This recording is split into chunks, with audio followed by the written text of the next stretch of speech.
On est place du Châtelet parce qu'on a appelé, beaucoup d'organisations ont appelé à une marche pour la culture. C'est la deuxième après le 10 février. Et on a l'intention de se faire entendre du gouvernement. Là aujourd'hui, c'est la marche pour la culture. Donc voilà, on est là parce qu'il faut des moyens pour la culture, il faut des moyens pour les artistes, pour les structures. Là, pour le moment, aujourd'hui, on interpelle plus précisément du coup le ministère de la Culture. Mais en même temps, on est à l'intérieur d'un grand conflit voilà, avec le MEDEF qui concerne l'assurance chômage en général. Et notamment les annexes, les annexes un peu différentes comme l'annexe 4 et l'annexe 8 et 9, c'est-à-dire les intérimaires et les intermittents du spectacle. On n'oublie pas de se mobiliser pour nos droits sociaux quand il y a une négociation sur l'assurance chômage au MEDEF. Mais là, on cible les deux. C'est-à-dire qu'aujourd'hui, c'est la responsabilité du gouvernement dans la politique publique et les services publics de la culture qui est visée, qui a aussi une responsabilité en matière de négociation sociale et de médiation sur le dossier des intermittents du spectacle. Le MEDEF a commencé par une annonce très vive sur effectivement la suppression de l'annexe des intérimaires 4. Enfin, ils proposaient ça et donc on ne sait pas du tout quel texte ils vont pondre. Ça devait être demain. Ils ont annulé et reporté au 20. Parce que peut-être qu'ils ont eu peur d'une grosse mobilisation qui commençait à s'annoncer.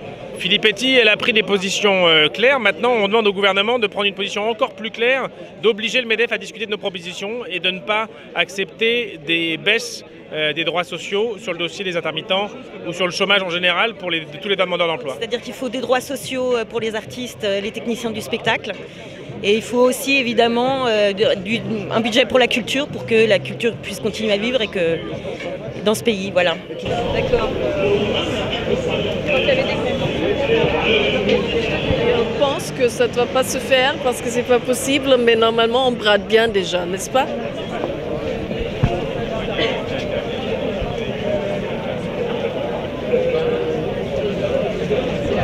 C'est une grande braderie, mais il ne nous reste pas grand-chose. C'est pas que le régime des intermittents, c'est le spectacle vivant et la culture qui n'est pas en déficit, qui est à vendre parce qu'on est en baisse de subventions, on n'a plus les moyens de produire, de créer, etc. Et voilà, et donc on vend ce qui reste. Et il faut toujours penser que, si vous voulez, la culture porte plus que l'industrie d'automobile comme retombée. Et il faut rappeler les gens tout le temps. Allez, tout est à vendre. Bon, maintenant j'ai les chiffres, hein, je peux vous le dire. 2% de 7 milliards du budget de la culture, ça fait 141 millions, 140 millions de baisse. On n'a jamais cassé le budget de la culture comme ça.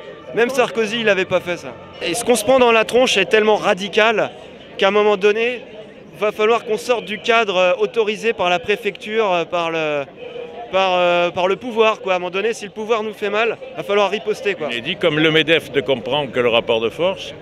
Bon, cela dit, aujourd'hui, c'est pas spécialement sur les annexes. Aujourd'hui, c'est sur le budget, parce que si on veut diminuer le déficit des annexes, le meilleur moyen, c'est pas d'attaquer le ministère de la Culture comme on le fait, contrairement aux engagements formels du président de la République, parce que ça diminue de l'emploi, donc ça fabrique des chômeurs, donc ça creuse le déficit. Quoi qu'ils en disent, la création est sanctuarisée, tiens mon cul. Et la Bretagne fait office de laboratoire et on craint réellement la disparition de la DRAC Bretagne dans la négociation qu'ils ont actuellement avec tous les mouvements qu'il y a, les mouvements de droite qu'il y a actuellement en Bretagne. Ils sont quelque part, entre guillemets évidemment, le bras armé du ministère de la Culture pour le développement dans toutes les régions.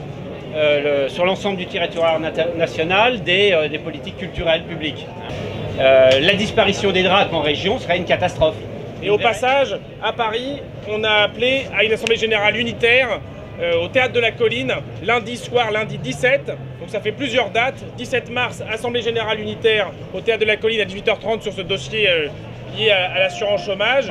18, la manifestation. Et 20, une manifestation dont nous espérons bien qu'elle ait une ampleur sans précédent. Je prends les paris.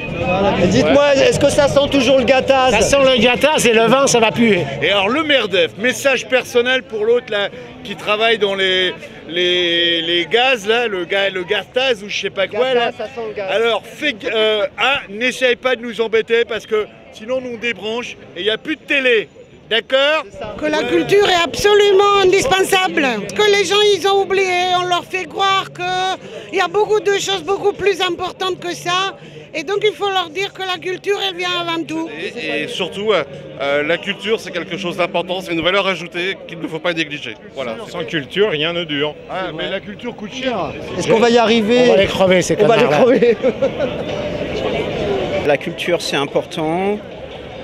En 2003, on était un peu sur le créneau de dire la culture n'est pas une marchandise. Depuis, il y a eu la grève d'Avignon, des festivals. On s'est rendu compte que toutes ces villes qui nous accueillaient mal, qui nous prenaient pour des saltimbanques, vivaient sur notre dos. Donc maintenant, on continue de dire la culture n'est pas une marchandise, mais vous aide à vendre vos marchandises. Donc laissez-nous vivre parce que c'est grâce à nous que vous vivez. Et actuellement, il y a des ténors politiques, des gens qui ont de l'influence sur la population, qui tiennent des propos qui sont irresponsables à mon sens. Alors c'est donc un adage qui serait attribué à Confucius, mais sous réserve. Il est simple. Cul qui gratte le soir, doigt qui pue le matin. Le MEDEF et le patronat désinforment sur les chiffrages de l'UNEDIC, faisant porter le déficit aux annexes cinéma-spectacle, ce qui est complètement faux. Donc on continue à faire passer le vrai message sur les vrais chiffrages, qui sont les chiffrages de la Cour des comptes et qui ne disent pas ça. Quand on prend le compte d'exploitation des annexes 8 et 10, entre les entrées de cotisation et les allocations servies, il y a un déficit d'1 milliard d'euros. Mais tous les régimes à CDD il y a ce compte déficitaire. Si on prend l'annexe 4, les intérimaires, c'est plus d'1,5 milliard. Si on prend les CDD du régime général, c'est plus de 4 milliards.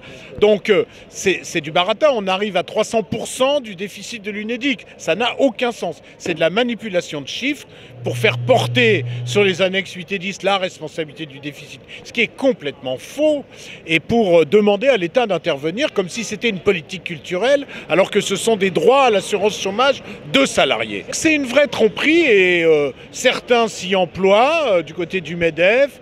La CFDT n'a pas un discours clair par rapport à ça, parle de négociations tripartites, il faut que l'État soit présent. Donc il faut enfoncer le clou, toujours et toujours, c'est le sens des actions qu'on fait.